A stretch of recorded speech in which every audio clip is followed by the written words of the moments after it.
કેટલા લ્યો છો એક ફોર્મના? એક ફોર્મના કેટલા લ્યો?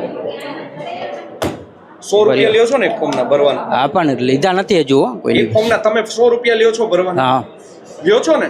હા. તો એક ફોર્મ કેટલું છે? સરકારી ફી કેટલી છે એક ફોર્મની? સરકારી ફી ક્યાં એ રીતના ક્યાં લીધો એક ફોર્મના 20 રૂપિયા છે. કેટલા?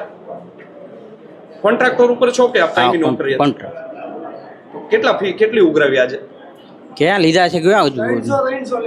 કેટલા લે છે? 300 રૂપિયા એક ફોર્મના? એક ફોર્મના. અચ્છા, કેની માટે લાવ્યા છે તમને? અહીંયા અરજી આપણે જે જામીન જે આપણે અરજી અત્યારે લેતા હોય કે ને અદાલત આપણે શું કહેવાય અત્યારે ચૂંટણી ચાલુ છે, હા, અટકાય પગલે એના માટે 300 ભાઈએ કેટલા રૂપિયા લીધા?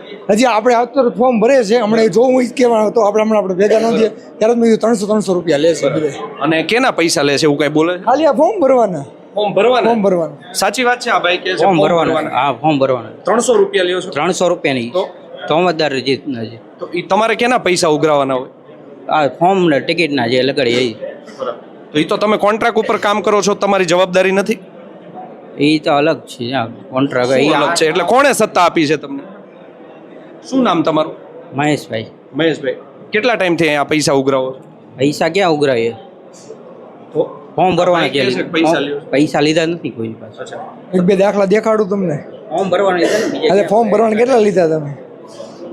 ફોર્મ ભરવાના જે થાય હા પણ કેટલા લીધા એમ હું તમને કહું ને તમને હું તમને દાખલા દેખાડું. અહીં તમે અહીંથી ગયા બધાને દેખાડો.